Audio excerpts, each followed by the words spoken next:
All right, everybody's got an opinion on what goes in a 72-hour go bag. Some lists are bare bones survival. Some are so overloaded you'd need a truck just to carry it. Today I'm showing you what's actually in mine, mid-tier gear. Not the cheapest junk, not overpriced tacti-cool stuff you'll never use, just what works. Everything you're about to see has earned its spot in this bag. No filler. Let's go through it piece by piece. Water first. A personal water filter bottle for on-the-go drinking, plus purification tablets as a lightweight backup. 2 ways to make questionable water safe, because clean water isn't optional. Sealed emergency water pouches for the first stretch before you need to filter anything, all packed into a waterproof dry bag. Waterproof matters more than people think. Soaked gear on day one is a bad start to any emergency. For food, a freeze-dried emergency meal kit rated for a full 72 hours. Lightweight, long shelf life, and it actually tastes decent, which matters more than people admit when you're already stressed. Fully stocked first aid kit. This is a real kit, not a glorified box of Band-Aids. 100+ supplies, covering everything from small injuries up to serious trauma care. A combat application tourniquet, the same style trusted by the US military. If you've never trained with one, that's homework for another video, but having it in the bag is step 1. For shelter, an emergency bivy, basically a survival sleeping bag that folds down to almost nothing but can keep you insulated if you end up spending an unplanned night outside. Mil-spec paracord and a small roll of duct tape.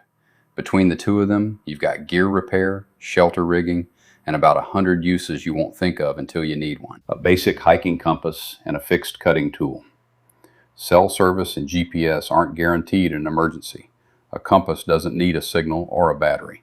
And a solid blade covers everything from clearing brush to basic camp tasks. Fire is another spot where I don't rely on just one method.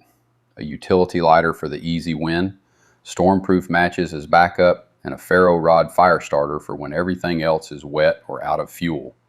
3 ways to make fire, because 1 point of failure isn't a plan. A full multi-tool with pliers and a locking blade, cutting, gripping, basic repairs, all in one compact piece. If I could only grab 1 tool on the way out the door, it'd probably be this. A signal whistle. 120 decibels carries a lot farther than your voice will after you've been yelling for 20 minutes. Simple, cheap, and it can be the difference in getting found. An N95 respirator and safety goggles. Something a lot of go bag lists skip entirely. Smoke, dust, airborne contaminants. Cheap, light, and it keeps you functional instead of becoming a second casualty. A compact rain poncho. Doesn't seem like much until you're 3 hours into bad weather with no dry layer left. Packs down to almost nothing, so there's no excuse to leave it out. A portable battery backup for your phone. Communication and information access matter just as much as physical supplies. A dead phone is a real problem 3 days in. A hand crank emergency weather radio. If the power's out and cell towers are jammed or down, this still pulls in NOAA weather alerts. And since it cranks, it never truly dies on you like a battery-only radio would. And to actually talk to your group if cell service is down, a pair of GMRS handheld radios. The weather radio tells you what's happening. These let you coordinate with your own people. 2 different jobs, both worth having. Wet wipes. Not glamorous, but hygiene breaks down fast without running water, and that affects morale more than people expect. A compact EDC flashlight. Power can go out, and phone flashlights kill your battery fast. A dedicated light is non-negotiable. So that's everything. Water, food, shelter, first aid, fire, tools, comms, and protection.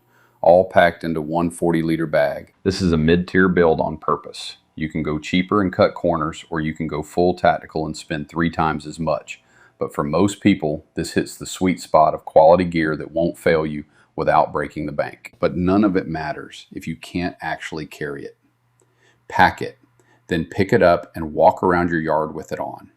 If it wrecks your back in the driveway, it's going to wreck you a lot worse 3 miles into an actual evacuation. If you're just getting started, don't try to build all of this in one weekend.